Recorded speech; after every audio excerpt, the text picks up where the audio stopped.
الحمدللہ، اللہ تعالیٰ کا لاکھ لاکھ شکر ہے کہ مالک الملک نے اپنی یاد کی توفیق اور موقع عطا فرمایا۔ لاکھوں اور کروڑوں درود حضرت محمد مصطفیٰ صلی اللہ علیہ وآلہ وسلم پر، جن کے طفیل مالک الملک نے یہ مہربانی عطا فرمائی۔ سامعین اکرام، اللہ تعالیٰ نے قرآن پاک میں ارشاد فرمایا، اعوذ باللہ من الشیطان الرجیم، بسم اللہ الرحمن الرحیم۔ جس دن جمع کرے گا اللہ تعالیٰ تمام رسولوں کو، پھر پوچھے گا کیا جواب ملا تھا آپ کو؟ عرض کریں گے ہم کو علم نہیں ہے، بے شک تو ہی جاننے والا ہے سب غیبوں کے علم کو۔ جب فرمائے گا اللہ تعالیٰ، اے عیسیٰ ابن مریم، یاد کرو میرا نام اپنے پر اور اپنی والدہ پر، جب میں نے مدد فرمائی تمہاری روح القدس سے، باتیں کرتا تھا تو لوگوں سے پنگھوڑے میں، اور جب بڑی عمر کو پہنچا اور جب سکھائی ہم نے تمہیں کتاب اور حکمت اور تورات اور انجیل، اور جب تو بناتا تھا مٹی سے پرندے کی سی صورت میرے حکم سے، پھر پھونک مارتا تھا اس میں تو وہ بن جاتا تھا پرندہ میرے حکم سے، اور جب تو تندرست کرتا تھا اندھے کو اور کوڑی کو میرے حکم سے، اب تو نکالتا تھا مردوں کو میرے حکم سے، اور جب میں نے روک دیا تھا بنی اسرائیل کو تجھ سے، جب تو آیا تھا ان کے پاس روشن نشانیاں لے کر، تو کہا جنہوں نے کفر کیا تھا ان میں سے کہ یہ سب جادو ہے کھلا۔ پچھلی مرتبہ کا فرمان الہی معاشرے میں بہتر زندگی گزارنے کے لیے طریقہ تھا۔ بہتر زندگی اسی صورت میں گزر سکتی ہے کہ معاشرے میں انصاف ہو، اور انصاف کی بنیاد سچی گواہی پر ہے۔ اس لیے یہ ضروری ہے کہ جو بھی مرے وہ مرتے وقت وصیت کرے، اور اس وصیت پر 2 گواہ رکھے، اگر سفر میں ہو تب بھی ایسا کرے۔ گواہ اول تو اپنے دین سے رکھے، لیکن اگر مسلمان نہ ملے تو غیر مذہب بھی رکھ سکتا ہے۔ جب گواہوں کی گواہی پر شک پڑے تو ان سے نماز کے بعد قسم اٹھوائی جائے، اور پھر اگر ان کی گواہی مشکوک ہو جائے تو ورثاء سے گواہی لی جائے، اور اس گواہی کے مطابق فیصلہ کیا جائے، جس طرح نبی پاک صلی اللہ علیہ وآلہ وسلم نے بدیل کے وارثوں کی گواہی پر فیصلہ کیا۔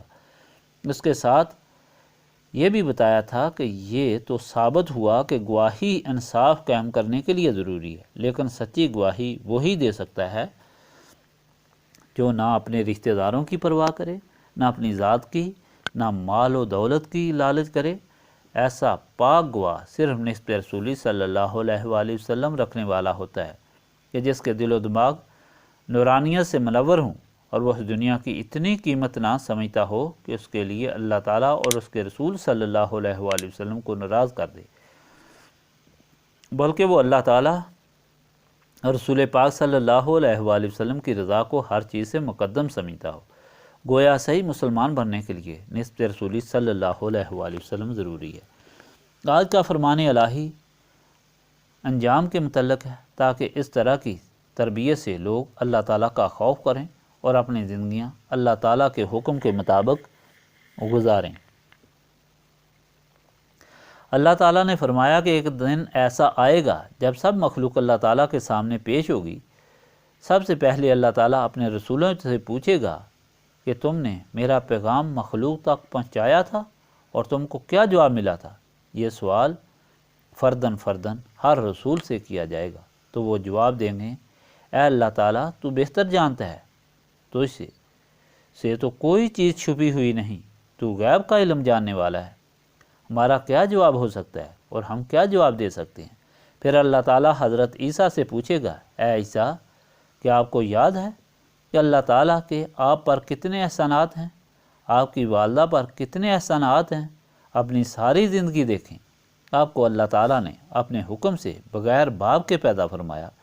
پھر جب یہودیوں نے آپ کی پاک والدہ پر بہتان لگایا تو اللہ تعالیٰ نے آپ کو پنگوڑے میں زبان دے دی اور آپ سے جواب دلوا کر ان کی زبان بند کرا دی۔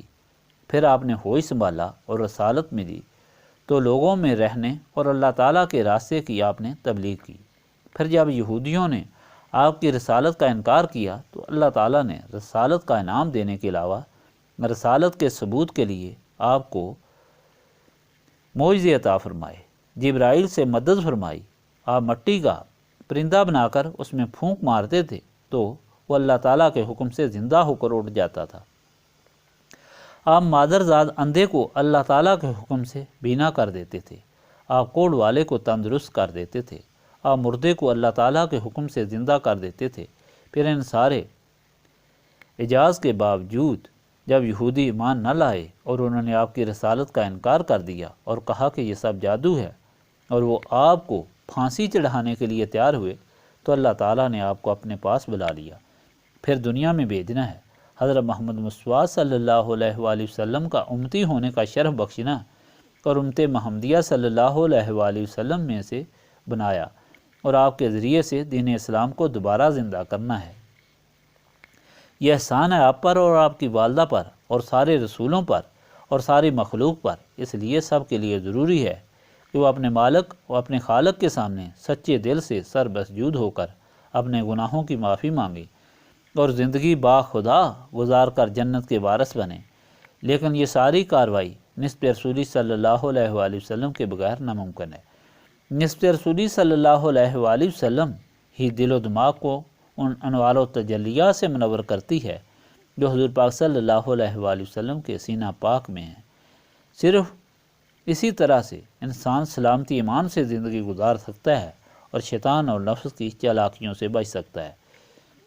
اس لیے نسبت رسولی صلی اللہ علیہ وآلہ وسلم صراط مستقیم پر رہنے کے لیے از بس ضروری ہے۔ اس نسبت کو حاصل کرنے کے لیے سینوں کی صفائی کی ضرورت ہے، اور سینے صاف یاد الہی سے ہوتے ہیں، اور یہی اس محفل کی غرض و غایت ہے۔ استغفر اللہ العظیم الذی لا الہ الا هو الحی القیوم واتوب الیہ۔ استغفر اللہ العظیم الذی لا الہ الا هو الحی القیوم واتوب الیہ۔